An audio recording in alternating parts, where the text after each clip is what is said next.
Should you buy the Sony a7 III in 2022? That's a really interesting question. I use the Sony a7 III pretty much every single day. I've probably used it 6 out of 7 days of the week for the last 4 years. It's been all over the world with me. It's been in dusty places, sandy places. It's gotten dirty. It's gotten, I think I might even have dropped it at some point once, but it has endured, and I'm still even filming this video on the a7 III right now. This is the camera that I take out to do all kinds of different work. I use it for pretty much every video on this YouTube channel. I use it for professional work, whether that means small business stuff or headshots or whatever else I might use it for, and I use it for personal stuff as well. I use this camera all of the time for a myriad of different things, and it is always by my side whenever I need to do photo or video. Now, of course, this camera is almost 5 years old. There are better cameras on the market. There are newer cameras on the market that will perform better. Most notably, of course, the a7 IV, which is the direct successor to this camera. It is generally a better camera. It is generally a much improved camera, and I'm sure one day I will probably upgrade to something like that. But for now, the a7 III is absolutely the camera I'm going to stick with. And I'm going to tell you why. If you were looking for a camera for photography, for video, for hybrid shooting, it doesn't matter what you want to do with it. The a7 III is a fantastic all-rounder. That's really what it's made for, right? It doesn't completely go off in one direction, like let's say the a7S series is more video focused, the a7R series is more photography focused with its high resolution. The a7 III was absolutely an all-rounder. It's capable of taking very nice photos, but it's also capable of doing some great video as well. Now, it's lacking a little bit in some of the specs compared to today's cameras, but it's still an extremely capable system. On the photography side, you've got 24 megapixels, so enough to crop a little bit if you want to. It's got that extremely good Sony autofocus, and while it's not quite as fast as the newest cameras, I've never ever had a problem with it at all. It is still remarkably good. And with firmware updates that have steadily come out over the years, we have things like the eye autofocus just working extremely well. We have animal eye autofocus in there as well. And that works really, really well every time. Depending on what you want to shoot, it can do 10 frames a second if you want nice fast burst shooting. So it's good for kind of wildlife as well, sports, as well, of course, things like landscape, portrait, all that kind of thing. The ISO performance is really good as well. You can definitely bump that up. Again, maybe not as much as the newest cameras, but I shoot 3200, 6400 without really worrying too much about it at all on this camera. In terms of video, of course, it'll shoot 4K up to 30 frames a second, which is great. I shoot 4K for these videos, full HD up to 120 frames a second. Absolutely, it would be nice to shoot 4K at 60 or 4K at 120, and you can do that on some of the newer Sony cameras and of course other brands as well. But I never really miss it that much. And at the moment, even if I'm doing video work for clients and actually doing promo videos and stuff like that, I never really have a problem using full HD up to 120 frames a second to get that nice slow motion.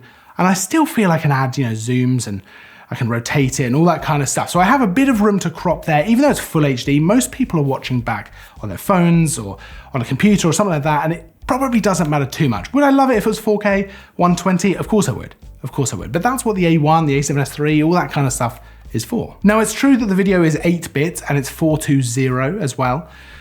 But to be completely honest with you, I color grade quite heavily sometimes. Sometimes I don't color grade too much. But I will generally mess around with the colors and I'll experiment a little bit with what I can do. And I don't even generally shoot in log with this camera. I'll just shoot more often than not on the standard picture profile and then I'll color grade from there. And I'll tell you right now, I really don't have a problem with it. It really doesn't break apart much for me. And I really feel I can get quite a lot out of it, with it being 8-bit 420. The newer cameras, of course, are 10-bit 422, so you've got more detail there to kind of play around with. But really, I don't have any issues. It's not something that has really ever caused me a problem. So it doesn't really bother me that much. Yes, when I do upgrade one day, I'm sure that'd be great. But for now, I'm absolutely happy with the video performance of the a7 III. Just like with photo, a lot of it comes down to how well you light your subject, how well you set up your set or your shot or whatever it might be. That's so much more important than shooting 10-bit 422. Or even shooting 4K 120, right? If you've got the good spec, but you don't know how to light, or you've got the good spec, but you don't set up the shot, you're still not gonna get a good shot. So that's way more important than having the better spec. The better spec is nice, but it doesn't replace lighting things properly and, you know, setting things up properly. The majority of my color grading for this shot, for example, is already done.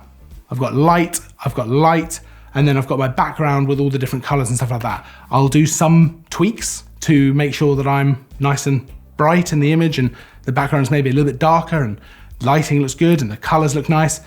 But otherwise, most of the work is done before I even hit record. So, great photo performance, great video performance. There's even things added in like interval shots, which is great for doing time lapses. I use the app sometimes to do self-portraits. That's great. I can connect my phone to the camera so I can take a photo kind of myself. I've done that before recently with an 85mm Samyang lens that I was checking out. But you know what else makes this a fantastic system?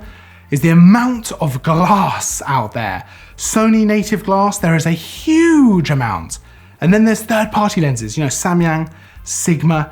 There's loads of stuff out there. Depending on your price point and what kind of lenses you want to go for, there is so much to choose from. And that is a huge plus for a camera like this. This camera is more than capable of doing professional work. And that really doesn't matter what genre you're in. It's really, really capable at that. And the number of lenses and the different price points of those lenses. So for example, we reviewed the Samyang 85mm f1.4 Mark II lens recently. That's a great lens for doing portraits, and it isn't that expensive. I'll link to it in the description so you can check it out. But you know, you've got that as one option. You've got the 85mm G Master f1.4, which is a beautiful lens, but you know, much more expensive.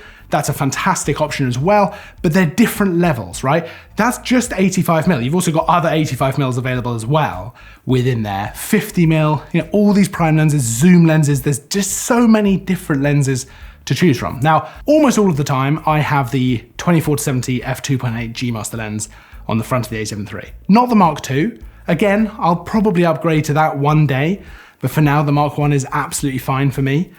And that is my general go-to setup for almost all things. The a7 III and the 24-70 G Master f2.8 lens. That as a whole setup for video, for photo, does the majority of my work for me. It's such a good system, and I really can't recommend it enough. So should you buy the a7 III in 2022? I'm gonna go ahead and say, absolutely.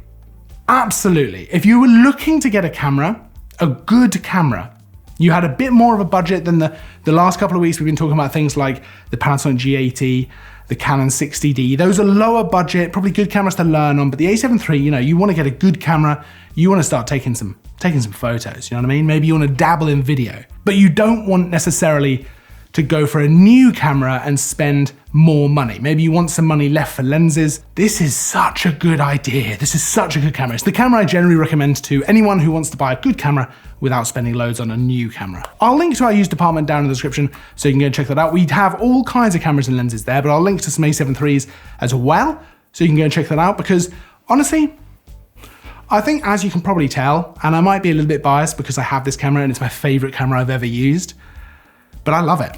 And I think that you would love it as well. Let me know though what your thoughts are. Are you familiar with the a7 III? Have you tried it out? Is there a reason you wouldn't get it? Would you get something else?